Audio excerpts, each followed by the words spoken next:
D education corner YouTube চ্যানেলে তোমাদের সকলকে জানাই স্বাগত। তোমরা যারা আমার প্রিভিয়াস ভিডিওটি দেখেছো তারা সকলেই জানো প্রিভিয়াস ক্লাসে আমরা গ্রুপ এর ইউনিট 1 থেকে একটি টপিক আলোচনা করেছি, সেটি হলো শিক্ষার ধারণা, অর্থ ও সংজ্ঞা। আজ আমরা ইউনিট 1 থেকে আরেকটি টপিক আলোচনা করব, সেটি হলো শিক্ষার প্রকৃতি ও পরিধি। তাহলে আর দেরি না করে ভিডিওটি শুরু করা যাক। শুরুতেই আমরা যেই টপিকটি আলোচনা করব সেটি হলো শিক্ষার প্রকৃতি বা বৈশিষ্ট্য। প্রিভিয়াস ক্লাসে আমরা শিক্ষার সংজ্ঞা এবং অর্থ পড়েছিলাম। সেই সংজ্ঞা এবং অর্থের ভিত্তিতে আমরা শিক্ষার বিভিন্ন বৈশিষ্ট্য বা প্রকৃতি নির্ধারণ করতে পারি। তাহলে শিক্ষার যে প্রকৃতি বা বৈশিষ্ট্যগুলি রয়েছে সেগুলি এবার আমরা আলোচনা করব। আমরা দেখতে পাচ্ছি শিক্ষার যে প্রথম বৈশিষ্ট্যটি রয়েছে সেটি হলো শিক্ষা একটি গতিশীল প্রক্রিয়া। এখানে লেখা আছে শিক্ষা হলো গতিশীল প্রক্রিয়া, স্থান কাল পাত্রভেদে ব্যক্তি ও সমাজের চাহিদার পরিপ্রেক্ষিতে এটি পরিবর্তিত হয়। অর্থাৎ শিক্ষা কোনো স্থির প্রক্রিয়া নয়, এটি সর্বদা গতিশীল প্রক্রিয়া। সর্বদা বিভিন্ন জ্ঞান এবং অভিজ্ঞতার সমন্বয়ের দ্বারা শিক্ষা প্রক্রিয়াটির সদর্থক পরিবর্তন হচ্ছে। শিক্ষার যে দ্বিতীয় বৈশিষ্ট্যটি রয়েছে সেটি হলো জীবনব্যাপী প্রক্রিয়া। মানুষের জীবন ধারণের জন্য প্রয়োজনীয় জ্ঞান, কৌশল, চিন্তাধারা, দৃষ্টিভঙ্গি, আদর্শ, ক্ষমতা, মূল্যবোধ ইত্যাদির বিকাশ ঘটানোর প্রক্রিয়াই হলো শিক্ষা। এটি কোনো সীমিত প্রক্রিয়া নয়, এটি বিরামহীন জীবনব্যাপী প্রক্রিয়া। অর্থাৎ শিক্ষাকে আমরা জীবনব্যাপী প্রক্রিয়া বলতে পারি। এটা জন্ম থেকে মৃত্যু পর্যন্ত চলছে। আমরা যতদিন বাঁচি আমরা ততদিন শিখি, তাই শিক্ষাকে আমরা জীবনব্যাপী প্রক্রিয়া বলতে পারি। শিক্ষার 3 নম্বর যে বৈশিষ্ট্য বা প্রকৃতিটি রয়েছে সেটি হলো সামাজিক প্রক্রিয়া। শিক্ষা হলো সমাজ অগ্রগতির প্রধান হাতিয়ার। শিক্ষা প্রকৃত অপক্ষে অনেকগুলি সামাজিক প্রক্রিয়ার সমষ্টি। এই প্রক্রিয়া ব্যক্তির মধ্যে সামাজিক চেতনা জাগ্রত করে। মানুষ সমাজের একটি অংশ। মানুষ শিক্ষার মাধ্যমেই সমাজের বিভিন্ন রীতিনীতিগুলো আয়ত্ত করে এবং সমাজের একজন সুযোগ্য নাগরিক হয়ে ওঠে এবং সামাজিক চেতনা তাদের মধ্যে জাগ্রত হয়। তাই শিক্ষাকে আমরা সামাজিক প্রক্রিয়া বলতে পারি। 4 নম্বর যে বৈশিষ্ট্যটি রয়েছে সেটি হলো অভিযোজনমূলক প্রক্রিয়া। শিক্ষা ব্যক্তিকে পরিবেশ এবং পরিবেশের বিভিন্ন উপাদানের সাথে মানিয়ে নিতে সাহায্য করে।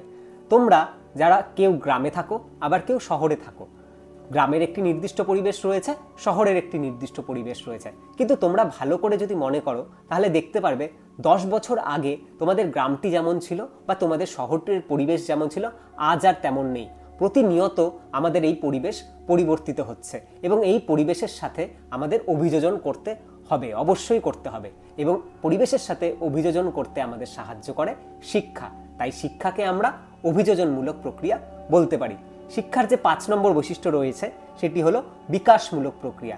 মানুষের জীবনের বিকাশের বিভিন্ন দিক রয়েছে, যেমন দৈহিক বিকাশ, মানসিক বিকাশ, প্রাক্ষবিক বিকাশ, নৈতিক বিকাশ, সামাজিক বিকাশ। শিক্ষা মানুষের এই সর্বাঙ্গীন বিকাশের ওপর গুরুত্বপূর্ণ প্রভাব বিস্তার করে। তাই শিক্ষাকে আমরা বিকাশমূলক প্রক্রিয়া বলতে পারি। শিক্ষার পরবর্তী যে বৈশিষ্ট্য বা প্রকৃতিটি রয়েছে সেটি হলো ব্যক্তি আচরণের পরিবর্তন প্রক্রিয়া। শিক্ষার প্রধান লক্ষ্য হলো আচরণের পরিবর্তন সাধন করা। শিক্ষার মাধ্যমে আমরা জ্ঞান আহরণ করি এবং অভিজ্ঞতা অর্জন করি এবং তার দ্বারা আমাদের আচরণের সদর্থক পরিবর্তন করি। আচরণের পরিবর্তন শিক্ষা প্রক্রিয়ার অন্যতম প্রধান লক্ষ্য। তাই শিক্ষাকে আমরা আচরণ পরিবর্তনমূলক প্রক্রিয়াও বলতে পারি। শিক্ষার সর্বশেষ যে বৈশিষ্ট্যটি আমরা আলোচনা করব সেটি হলো সমস্যা সমাধানমূলক প্রক্রিয়া। শিক্ষা প্রক্রিয়া বিদ্যালয়ের 4 দেওয়ালের মধ্যে আবদ্ধ নয় বা শিক্ষা প্রক্রিয়া পাঠ্যপুস্তক কেন্দ্রিক নয়। প্রকৃত শিক্ষার মাধ্যমে ব্যক্তিকে সমাজের উপযুক্ত করে তোলা হয় এবং ব্যক্তির জীবনের বিভিন্ন সমস্যাগুলি সমাধানের উপযুক্ত করে তোলা হয়। তাই শিক্ষাকে আমরা সমস্যা সমাধানমূলক প্রক্রিয়া বলতে পারি। এবার আমরা যেই বিষয়টি আলোচনা করব সেটি হলো শিক্ষার পরিধি। শিক্ষার পরিধি নির্দিষ্ট একটি বিষয়ের মধ্যে সীমাবদ্ধ নয়। শিক্ষায় বিভিন্ন বিষয়ের সমন্বয় লক্ষ্য করা যায়। শিক্ষার পরিধি অনেকটাই ব্যাপক বা বিস্তৃত। শিক্ষার পরিধি এবার আমরা বিস্তারিত আলোচনা করব। প্রথম যে টপিকটি রয়েছে সেটি হলো শিক্ষায় দর্শন। দর্শন অর্থাৎ ফিলোসফি। শিক্ষায় দর্শনের প্রভাব কেমন সেটি এবার আমরা আলোচনা করব। শিক্ষার লক্ষ্য নির্ধারণে, শিক্ষার পাঠ্যক্রম নির্ধারণে, শিক্ষার বিষয় নির্ধারণে দর্শনের বিশেষ প্রভাব রয়েছে। দর্শনের বিভিন্ন শাখা যেমন ভাববাদ, বাস্তববাদ, প্রকৃতিবাদ, প্রয়োগবাদ প্রভৃতির প্রভাব আমরা শিক্ষায় লক্ষ্য করতে পারি। এরপর আমরা যে বিষয়টি আলোচনা করব সেটি হলো শিক্ষায় মনোবিজ্ঞান। মনোবিজ্ঞান অর্থাৎ সাইকোলজি। বর্তমান শিক্ষা ব্যবস্থায় মনোবিজ্ঞানের বিশেষ ভূমিকা রয়েছে। মনোবিজ্ঞান শিক্ষা প্রক্রিয়ায় বিশেষ গুরুত্বপূর্ণ ভূমিকা পালন করছে, কারণ বর্তমানে মনোবিজ্ঞান কেন্দ্রিক শিক্ষাদান করা হয়।